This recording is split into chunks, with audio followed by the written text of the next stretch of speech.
വലതുകാൽ വച്ച് തൻ്റെ ഇളയ മരുമകൾ അകത്തേക്ക് കയറിയതിൻ്റെ സമാധാനത്തിലും സന്തോഷത്തിലും വിശ്വംഭരനും അന്നേരം ഉള്ളുരുകി ഈശ്വരനെ ഒന്ന് പ്രാർത്ഥിക്കുകയായിരുന്നു. കണ്ണടച്ച് അയാൾ പ്രാർത്ഥിച്ചു തീരുന്നതിനു മുൻപേ തൻ്റെ കാലിൽ ആരോ വന്ന് തൊടുന്നത് പോലെയാണ് പെട്ടെന്ന് അയാൾക്ക് തോന്നിയത്. വേഗം കണ്ണു തുറന്ന് അയാൾ നോക്കിയപ്പോൾ കണ്ടത് തൻ്റെ കാൽച്ചുവട്ടിൽ അനുഗ്രഹം വാങ്ങാനിരിക്കുന്ന വേദയെയും അനന്തുവിനെയുമായിരുന്നു. ഉടനെ തന്നെ വിശ്വം അവരെ പിടിച്ച് എഴുന്നേൽപ്പിച്ച് നിർത്തി. സന്തോഷത്തോടെ ഇരുവരുടെയും നെറുകിൽ തൊട്ട് അനുഗ്രഹിച്ച ശേഷം അയാൾ അനന്തുവിനെ തൻ്റെ നെഞ്ചോട് ചേർത്ത് പിടിക്കുകയും ചെയ്തു. ആ കാഴ്ച എല്ലാവരുടെയും കണ്ണും മനസ്സും ഒരുപോലെ നിറയ്ക്കുന്നതായിരുന്നു. അതിനിടയിലാണ് അച്ചുവിനെ നോക്കി വിശ്വം എന്തോ ഒരു കാര്യത്തെക്കുറിച്ച് സൂചന നൽകിയത്.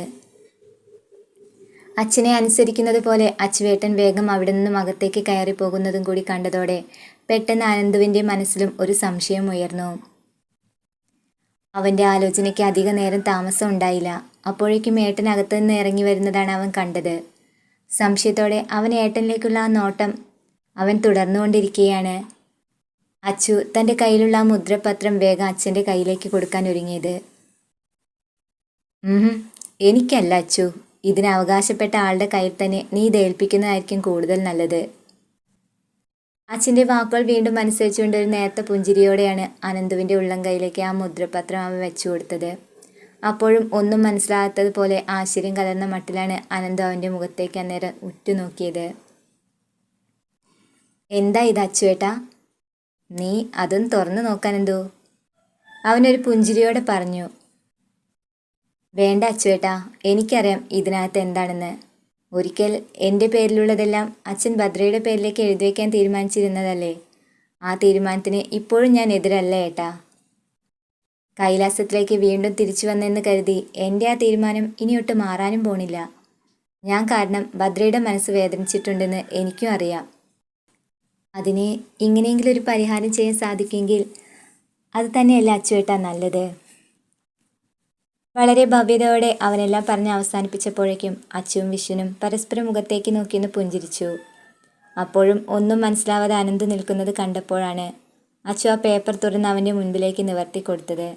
കണ്ട നിമിഷം ഒരു ഞെട്ടലോടെയാണ് അനന്തവും കണ്ണെടുക്കാതെ അച്ഛൻ്റെ ഏട്ടൻ്റെയും മുഖത്തേക്ക് നോക്കിപ്പോയത്. നീ പറഞ്ഞതൊക്കെ ശരി അനന്തു, ഇത് നിന്റെ പേരിലുള്ള ആധാരം തന്നെയാ. പക്ഷേ അതിലൊരു തിരുത്തുകൂടിയുണ്ട്. നമ്മുടെ അച്ഛൻ്റെ പേരിൽ എഴുതിയ ആധാരം അല്ല ഇത്. പകരം മാധവേട്ടൻ നിന്റെ പേരിൽ എഴുതിയ വർക്ക്ഷോപ്പിൻ്റെ ആധാരമാണിത്. ഏട്ടാ അത് പിന്നെ... ഒരു നിമിഷം നെറ്റി ഉരസിപ്പിടിച്ചുകൊണ്ട് അനന്ത് വേഗം അവരിൽ നിന്നും മുഖം തിരിച്ചു നിൽക്കാൻ ഭാവിച്ചു. വേണ്ട വേണ്ട, ഇനിയും നീ കള്ളം പറയാൻ ശ്രമിക്കേണ്ട അനന്തു. അന്ന് അച്ഛൻ്റെ ഓപ്പറേഷന് വേണ്ടി ബാങ്കിൽ നിന്ന് പണം എടുക്കാൻ സാധിക്കാതെ വന്നപ്പോൾ പലരോടും ഈ ഏട്ടൻ സഹായം ചോദിച്ചെങ്കിലും പെട്ടെന്നൊന്നും അത്രയും തുക അറേഞ്ച് ചെയ്യാൻ എനിക്ക് സാധിക്കാതെ പോയി. എന്നാൽ നിമിഷ നേരം കൊണ്ടാണ് നീ അതെല്ലാം ശരിയാക്കിയത്. ആ സമയം ഒരുപാട് സന്തോഷവും സമാധാനമൊക്കെ തോന്നിയെങ്കിലും എങ്ങനെയാണ് ഇത്രയും പണം നിനക്ക് അറേഞ്ച് ചെയ്യാൻ സാധിച്ചതെന്ന് അറിയാൻ എനിക്കൊരല്പം താല്പര്യം ഉണ്ടായിരുന്നു. അങ്ങനെ ഇരിക്കുമ്പോഴാണ് ബ്ലേഡ് പലിശക്കാരൻ രുദ്രൻ എന്നെ ഫോണിൽ വിളിച്ച് ബന്ധപ്പെട്ടത്. എന്നെ നേരിലൊന്ന് കാണണമെന്ന് ആവശ്യപ്പെട്ടപ്പോൾ കാര്യം നിസ്സാരമല്ലെന്ന് എനിക്കും തോന്നിയിരുന്നു. അയാളുമായുള്ള കൂടിക്കാഴ്ചയിൽ എല്ലാ കാര്യങ്ങളും രുദ്രൻ എന്നോട് തുറന്നു പറഞ്ഞപ്പോഴാണ് ഞാനും സത്യങ്ങളൊക്കെ അറിഞ്ഞത്. നീ അയാളുടെ അടുത്തേക്ക് ചെന്നതും വർക്ക്ഷോപ്പിൻ്റെ ആധാരം പണയം വെച്ച് പൈസ എടുത്തതുമെല്ലാം അയാൾ എനിക്ക് വ്യക്തമാക്കി തന്നു. കൈലാസത്തിലുള്ളവർക്ക് പണയം വെച്ച് പൈസ എടുക്കേണ്ട ഗതികേടൊന്നും വന്നിട്ടില്ലെന്ന് അയാൾക്ക് അറിയാവുന്നതാണ്. അതുകൊണ്ടാണ് ഇങ്ങനെയൊരു കാര്യം അവിടെ നടന്നപ്പോൾ തന്നെ അയാൾ എന്നെ കാണാൻ ശ്രമിച്ചത്. വിവരങ്ങളെല്ലാം അറിഞ്ഞപ്പോൾ തന്നെ ഞാൻ ആകെ വല്ലാണ്ടായി. അച്ഛനെ ICUവിൽ നിന്ന് മാറ്റിയ ശേഷം ഇക്കാര്യങ്ങളെല്ലാം ഞാൻ അച്ഛനെ പറഞ്ഞ് ബോധിപ്പിച്ചപ്പോഴാണ് എത്രയും പെട്ടെന്ന് വാങ്ങിയ തുക തിരിച്ചു കൊടുത്ത് വർക്ക്ഷോപ്പിൻ്റെ ആധാരം രുദ്രൻ്റെ കയ്യിൽ നിന്നും വാങ്ങിക്കാൻ അച്ഛനും ആവശ്യപ്പെട്ടത്. അതെ അനന്തു, ഒരിക്കൽ നിന്റെ പേരിലുള്ള സ്വത്തുക്കളെല്ലാം ഭദ്രയുടെ പേരിലേക്ക് മാറ്റി നിന്നെ കുടുംബത്തിൽ നിന്നും അകറ്റി നിർത്താൻ ശ്രമിച്ചവനാണ് പാപിയായ നിന്റെ ഈ അച്ഛൻ.